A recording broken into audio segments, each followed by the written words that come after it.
Some 67 beaches and 74 rivers were visited last weekend.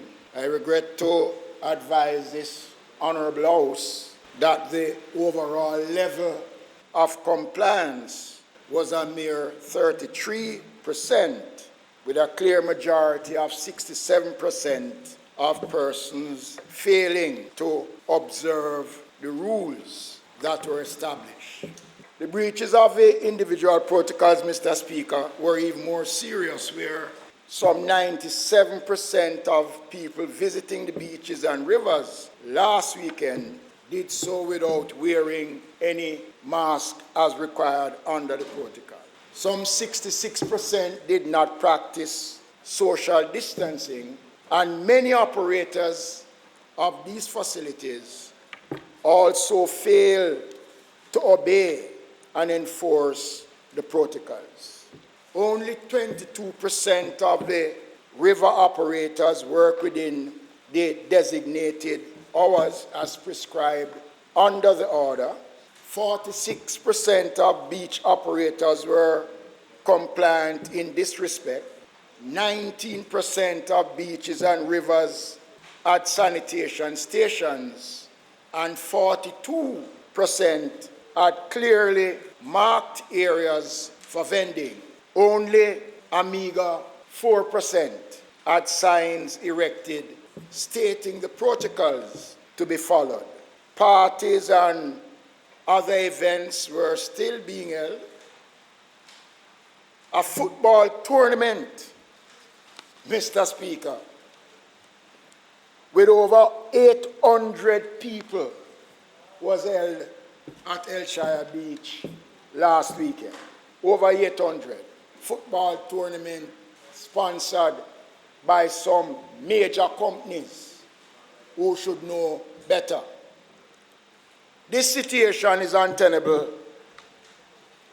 According to Mr. Speaker, as of the 2nd of July, all beaches and rivers will be strictly monitored, and those found to be in breach of the protocol will be closed with immediate effect. Both beach and river operators, as well as the public, will be warned for possible prosecution under the Disaster Risk Management Act. The onus will be on the beaches and rivers and the operators of these facilities to satisfy the authority that they have put in place all the protocols before they are allowed to reopen, Mr. Speaker. The monitoring which will be done will include the police, and where we observe that the protocols that have been handed out is not being followed, all of these establishments will be closed, and the possibility of prosecution against persons in violation could take place. The Office of Disaster Preparedness and Emergency Management and the Social Development Commission will be surveying the beaches and rivers to ensure that the protocols are being observed. The SDC's capacity will be boosted by the employment of some 250 temporary workers across the island to assist in ensuring that the compliance and the messaging is sent out, Mr. Speaker. This team will sensitize the operators and other persons about the importance of enforcing the protocols. Beach and river surveys will continue, Mr. Speaker. It is vital that all who operate and visit these facilities obey the COVID-19 protocols. I say once again, the manner in which people use these recreational spaces will determine whether they remain open are closed. Cinemas, playhouses, and theaters have been closed since March.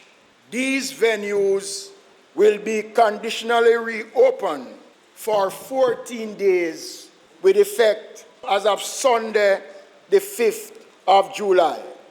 One aspect of the protocol requires that not more than 60% of the seating capacity must be used, and there are other important mechanisms that have been put in place, which speaks to a maximum of 4 persons from the same family, and we have indicated that these requirements, Mr. Speaker, are necessary, and I want to thank the operators of these facilities who have met with us. Also want to mention, Mr. Speaker, that in addition to the playhouses, many other locations such as schools, auditoriums, and community centers are used for this form of entertainment, Mr. Speaker. Let me make the point that only plays will be facilitated. We're not talking about parties. We're talking about plays. You know, there are some plays that is staged in the corporate area, that is taken outside of the corporate area, and are held in auditoriums and community centers. This is what we are talking about. And the same protocol will be in place as it relates to that. As of the 2nd of July, dining will once again be allowed in restaurants. Occupancy, Mr. Speaker, must not exceed 50% of the capacity at any one point in time. No more than 4 persons can be seated at a table. There must be at least 6 feet of space between the table. And we are asking, Mr. Speaker, in the protocol that no table must be joined to facilitate large groups, Mr. Speaker. The operators of theaters, cinemas, and playhouses and restaurants must allow access to officials from the Ministry of Local Government and Community Development, the Jamaica Constabulary Force, and the Ministry of Health to monitor these operations, Mr. Speaker, and all persons will have proper identification. The issue of entertainment has been a major area of concern.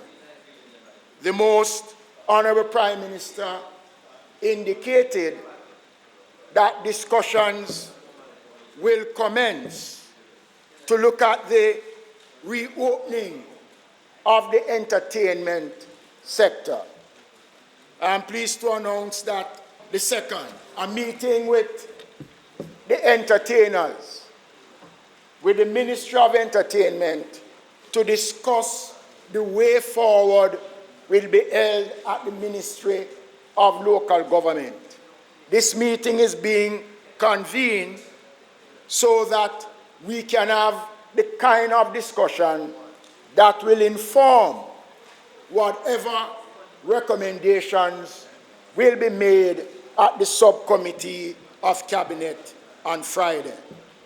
Mr. Speaker, we have extended an invitation to a wide cross-section of the entertainment industry, and Minister the Honorable Babsy Grange have been working to ensure that all the major players are involved in the discussion, and we will take on board their recommendations as it relates to this vital industry.